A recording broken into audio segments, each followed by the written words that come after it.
Welcome to Mock the Week.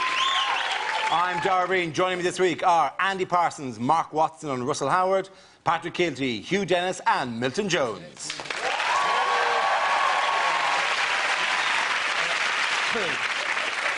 We start with a round called Headliners. Here's a picture of Leader of the Opposition, David Cameron. But what does TLEC stand for? Is it Tories launch exfoliating cream? Where would you put it? Or is it the Top Man launch Eton collection? Or is it just simply Tosser leading everyone to catastrophe?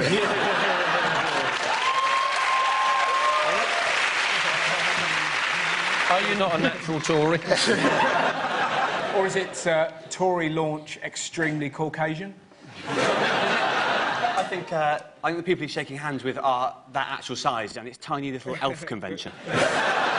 The elf vote is just screaming to me. It's enormous. It is ironically, it's an enormous vote. Is it tits, lips, eyes and chin? Everything he's got done in the poster. Is it his full name? Tarquin Linus Edwin Cameron. What's weird about it is, and this isn't nothing to do with the initial, he appears to be in black and white at the front of the photo and in colour at the back. It's like the Wizard of Oz. He's like in black and white until the election, whereupon... the King of Munchkin Land. I know the answer. It's Tory leader effortlessly camp. Does anyone give it something approaching the correct answer? I think You're the sensible one. Tories launch election campaign. That's close enough. Genius. Well done. That's good. Yes, the answer I was looking for was Tories launch election campaign. It's election time again, with David Cameron saying this year's vote could not come soon enough.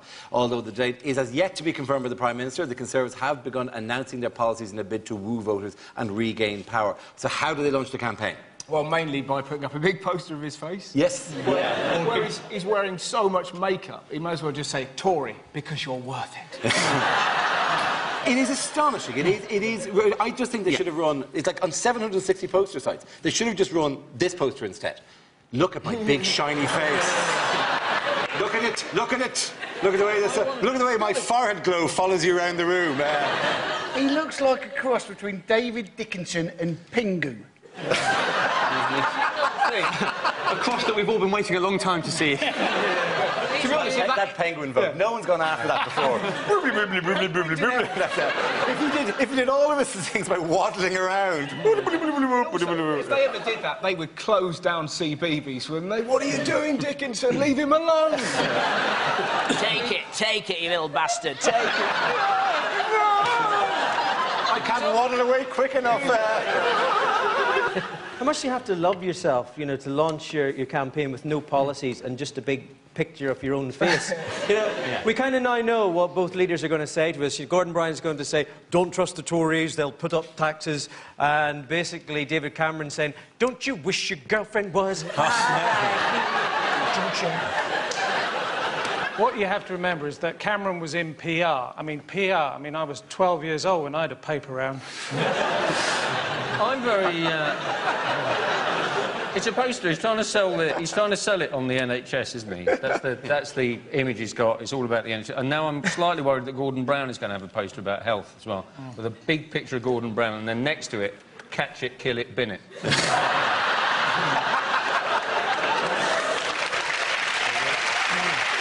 I not only have issues with the big shiny face, I also have problems with the slogan. Yeah. You know, because every time I see that, we can't go on like this, in my brain the bit goes, with suspicious minds. It's also, you just get the impression that he's very nicely, hey, I'm Dave, come on, yeah, whatever. And then as soon as he wins, Thatcher's just going to regenerate. So send me to Wales! I'm going to finish what I started. Does he not look a bit like a hypnotist to you? Yeah. The more we have this picture up, the more I'm becoming convinced we can't go on like this.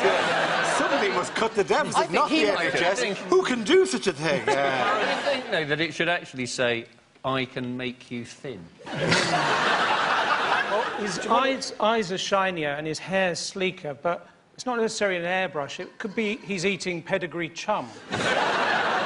his coat is more glossy. Essential minerals are good. So you should see him running through a field and over a wall. It's incredible, man. He's youthful and dynamic.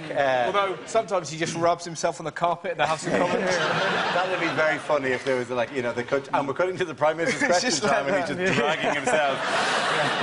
Sorry about this. I really have to get to a vet at some stage. But I wonder, you know, all this still trying to woo the middle classes. Are the middle classes that angry? I haven't seen the middle class demonstrations, you know. What do we want? A Volvo estate. When do we want it? After the holiday in Tuscany.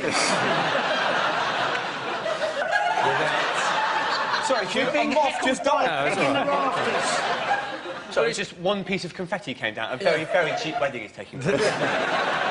It's a note from Frankie. Hurry up. It says, will somebody make a quip about Kerry Katona's vagina? In time frame, Those days are gone. Kerry Katona's going, oh, I finally felt I could watch it. In other news, what's going on here? Oh. Frozen Britain. That's Frozen Britain. That, I believe, is a very tall man has taken that with a camera. This is the enormous news story that because it's the winter, it's a bit cold. Yes. Absolutely amazing. For 2 weeks, all the news has been, tonight, still cold. What I love about it, though... Really? Well, I didn't realise. But what's hilarious, but they insist on putting the weathermen in the snow. I know. It's really cold, we can see that. It's really cold. They never, when it's hot, they don't put Michael Fish in a mankini. It doesn't... I always say that, don't they? It's difficult to tell whether it's going to fall as snow or rain. Yeah. And surely the clue is in the temperature. If it's -1, you're thinking, well, go for snow. That'll be my guess. If it's white, it's snow, basically. Technically not true. Sorry, being the There he dumbest man goes. in the world. I'm afraid I did a geography degree. It has to be above freezing to snow. Otherwise it falls as sleet. Yeah, it doesn't. If it's below freezing, it won't be snow. KFC were very helpful. In all the meals that they had, they put in a little sachet of salt. Shake on the ground. The lack of salt was such a Daily Mail reader's wet dream, wasn't it? There's no salt! There's no salt! Do you know what? They've spent it all like Muslims teaching them yoga. I can't get out my dry, but Osama bin Laden could do the lotus. It is sad. There is a kind of a, you know, the transient nature of life, though, about the snow, because it arrives and it's all stunning, gorgeous, and it makes that lovely crunchy noise, and it slowly recedes into horror, and it's just like a one-night stand that she never leaves. Did you not feel, in the snow there, did you not actually genuinely feel a little bit sorry for 4x4 drivers? In that, for the first time, they could justify using them on the school run, and then they closed the school.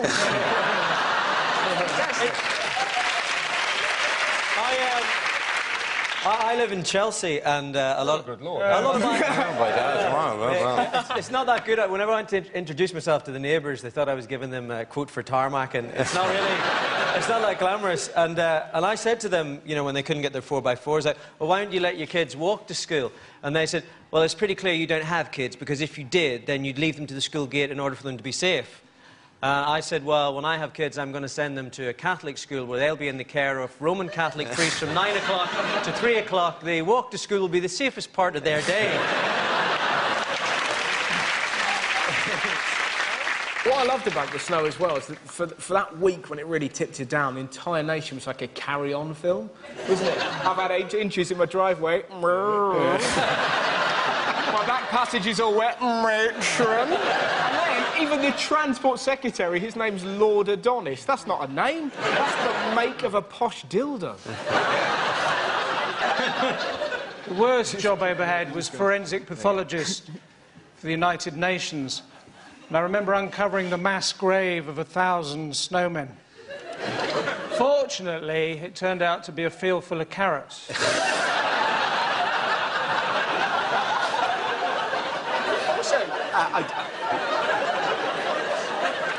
What's great about it? But it's like Milton, every so often, it's like this hilarious grandad that just wakes up.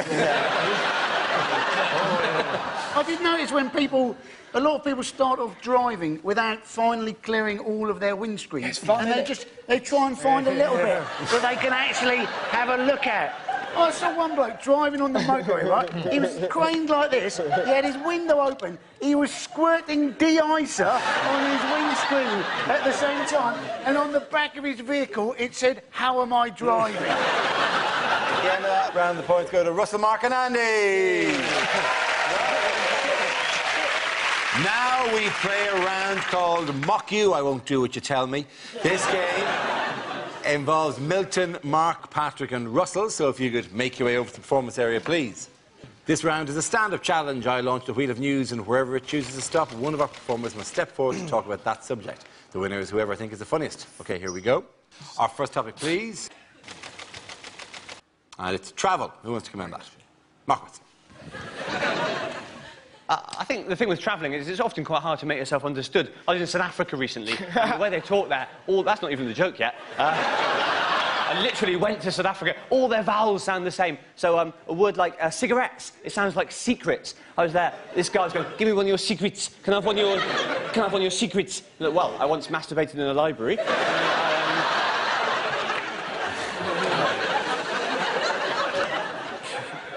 But in a way, I do at least prefer it when it's me travelling. I get very nervous when people I know and love are travelling, like my wife. My wife is always in planes and stuff. I get very nervous in case something happens to her. I've even resorted to checking, you can track the flight on the website. So the other week, my wife was flying, and I was there following it on the website, and it says, in the air. I couldn't relax till it said, landed. Which I know, I'm not sure how reliable a guide it is, really. I can't imagine if there is a problem, they change it to crashed. Turned into a fireball, frowny face. Thank you very much, Mark. Well done. OK, let's spin the wheel again. The subject is international relations. Patrick. The world is a very dangerous place, and I think in order to bring more peace and to prevent war, what we need to do is to cancel the United Nations and stand down all armies. What we should do is we should replace it. Every government should have to open a Facebook account. Because Barack Obama opened a Facebook account to run for president, and a year later, he won the Nobel Peace Prize. It would be great. If every government had a Facebook account, the world would be a much better place. America and North Korea are now friends. China likes this.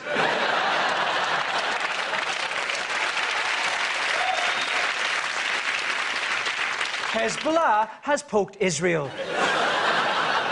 The people of Palestine have written on Israel's wall. Osama bin Laden has tagged you in an album. Jihad 2001. America and Pakistan have gone from in a relationship to it's complicated.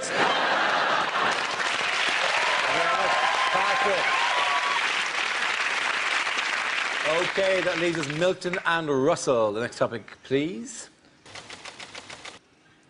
And it's etiquette.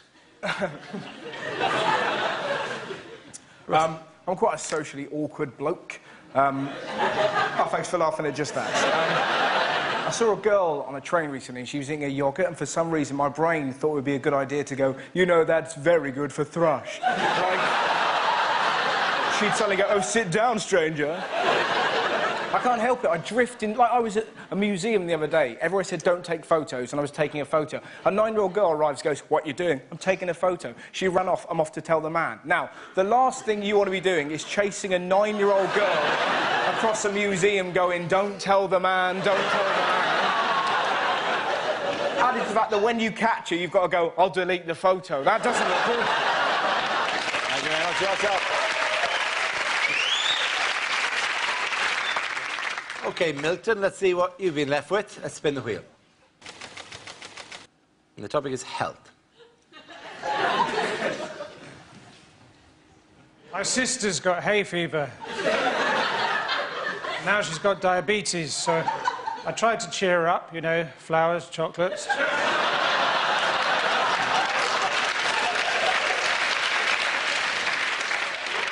About a month before he died, my grandfather recovered his back with lard. After that, he went downhill very quickly.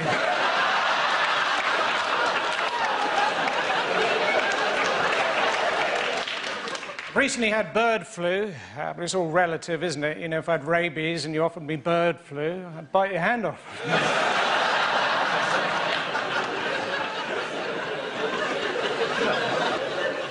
Last summer, I set up a clinic for colonic irrigation, but the hosepipe ban hit us hard.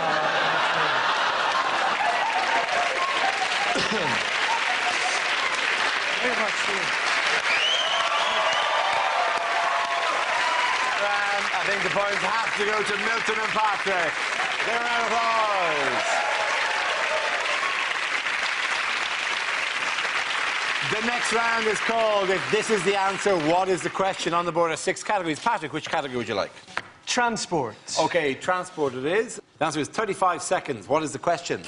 Is it how long regular viewers to this show will take to turn over when they realise that I'm sitting in Frankie Boyle's seat? I know the answer. What is a bad sexual nickname? Is it what is the age of consent for a mayfly? Is it, if you try and Google Tiananmen Square in China, how soon before you get a knock at the door? Is it how long it takes Paul McCartney when watching Dancing on Ice to shout, "Trip, you bitch"? I bought those shoes. Shoe, yeah.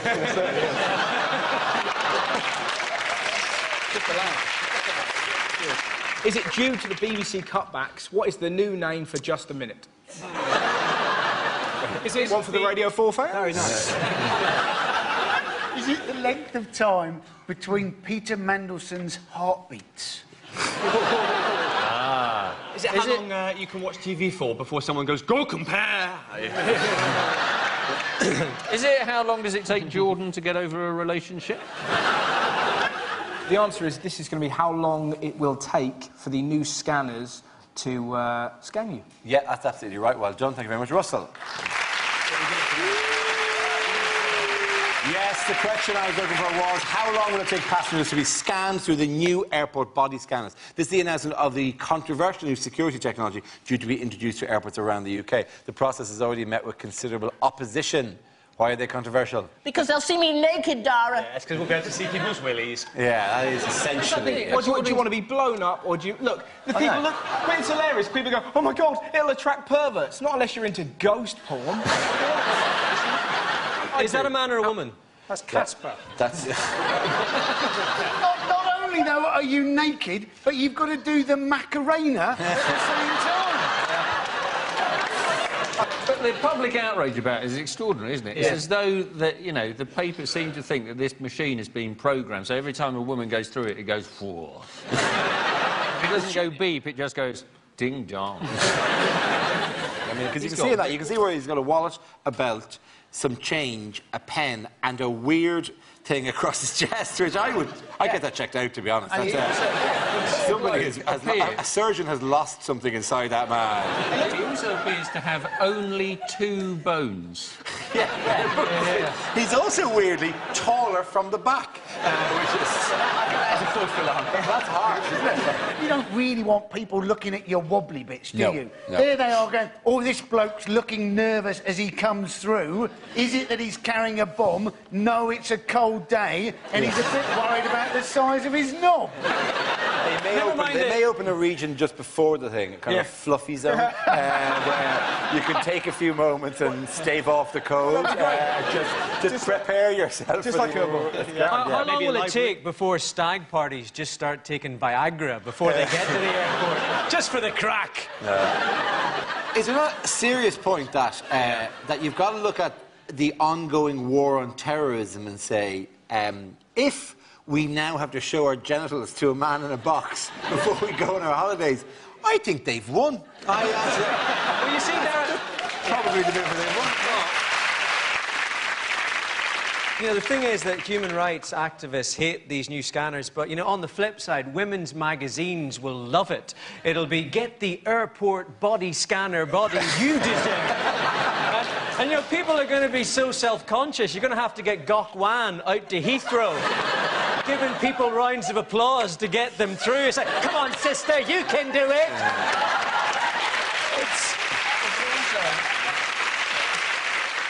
I did get patted down the last, but one time I went through Heathrow, and you know, you ding, ding, ding, and they're straight to the Diana Ross. They're straight to the on your arms, and it's quite robust actually. It's quite the frisk now. Well, I would. Geez, that's a bit, you know, it's a bit hefty as a challenge there. You know, you're really making contact there. I said, and your man goes, "It's for your own good." And I had a long discussion with him going, no. Generally, all of the security is for my own good. Yeah. But actually patting me down individually isn't for my... I know I'm not a terrorist, right? It's not like you're going to pat me down and go, "You've got a bomb strapped," and you go, "I was wondering what that was." Because it was chafing me in the taxi, and I didn't feel like opening my shirt to find out.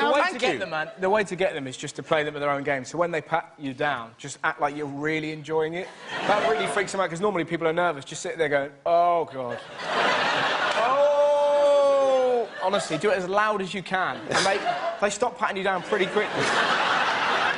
The reason why all of this has been brought in is because the guy who tried to blow himself up on Christmas Day... Yes. And I went home to Ireland for Christmas, and it was worth it just to be there on Boxing Day for my mother to say, with no irony whatsoever, she said, just after the Christmas pudding, she said, "I don't know, those Muslim terrorists, you'd think that at least take Christmas off." That was what was funny, though. Nobody cared. That was the beauty, because it happened at Christmas. It was like, "Oh, yeah, and a plane nearly got... Did it? Really? Brilliant. Oh, well. Oh, Uncle Buck's on. Nan's going to wake up." They said that it was going to put people off flying. It didn't put me off flying as much as the story that happened in America just before that, which was the story of the two pilots who'd fallen asleep and missed the airport by an hour. And you're thinking, how can two pilots fall asleep? Who looked... You know, one pilot maybe, but who looks at their co-pilot, sees them falling asleep, and thinks, "Yes, that's a good idea." Well, they have to do something, because there are more and more suicide bombers. Well, more and more and less and less.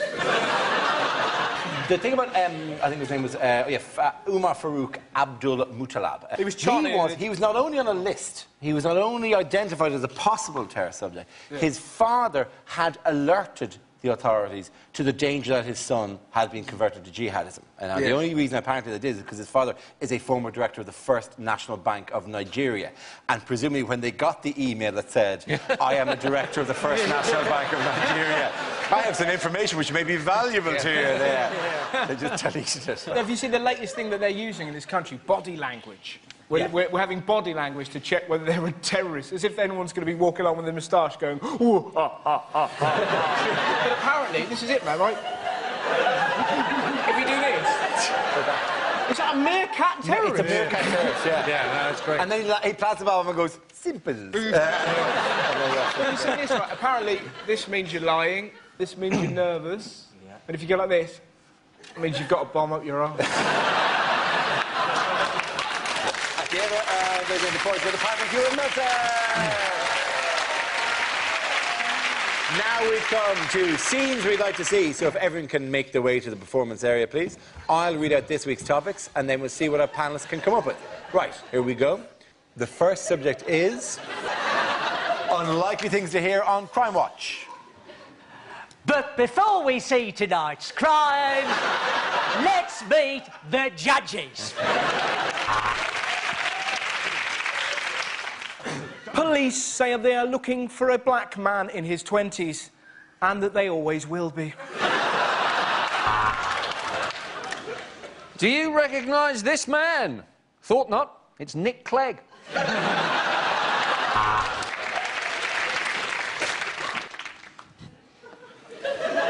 They say criminals always return to the scene of a crime, which is why we've probably got so many Australians over here.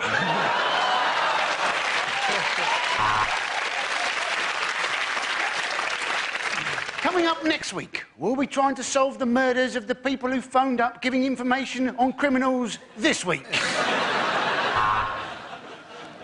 Today, we're looking at identity theft.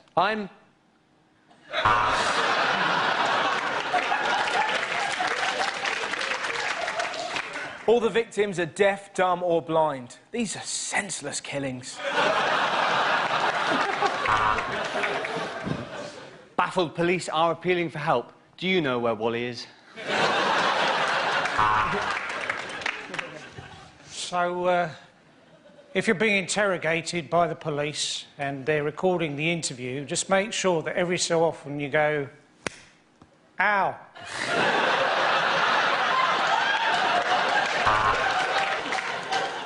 Tonight, the great train robbery. London to Glasgow, £235 return.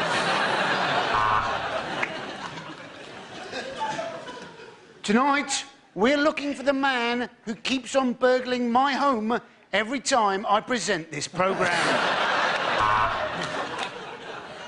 I don't work with a crime watch. I'm your host, Ray Winston. Leave it, you slag! Don't go camping in the countryside. We noticed that whenever the police find a body, it's always in a tent.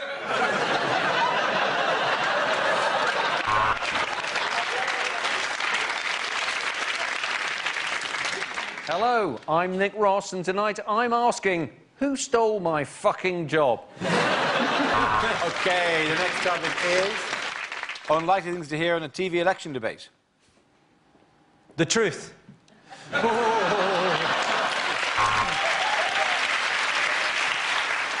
Labour, ready! Tories, ready! Bring on the wall! I think of this studio as a second home, which is why I'm claiming expenses for it. And the lines have closed. Gordon, it could be you. David, it could be you. Nick, it's not going to be you.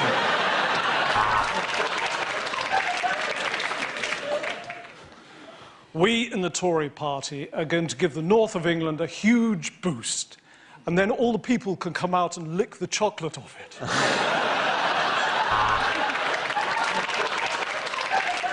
If you're elected, you'll raise taxes. If your mum's elected, she will. It's me who got you into this mess, and it's him that will get you out of it. And at the end of that round, Gordon, you've scored no points. I'm really very, very proud of my working class roots. When I was growing up, we only had an outside toilet. Eventually, we got enough money to buy a house.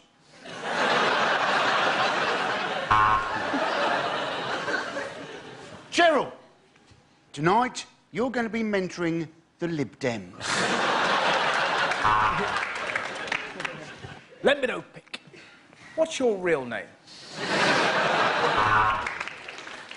How will we shorten waiting lists? Simple.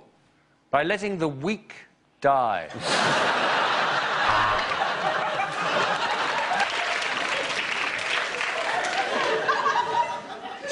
Hello! I am the Messiah! And the Queen is a biscuit!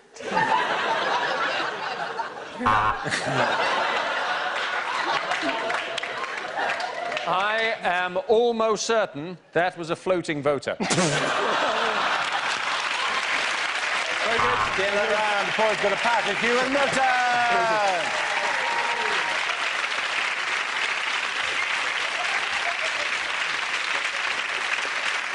And that's the end of the show. This week's winners are Patrick Kidsey, Hugh Dennis and Milton Jones.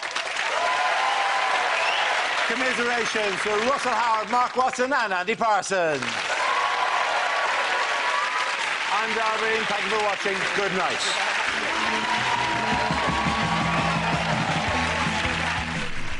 More comedy to come on BBC Two. Ramsey Nesbitt's a happy man. He's back on the box after 10 years. Then we get to meet Bella Meets People in a brand new series at 10. A taster coming up.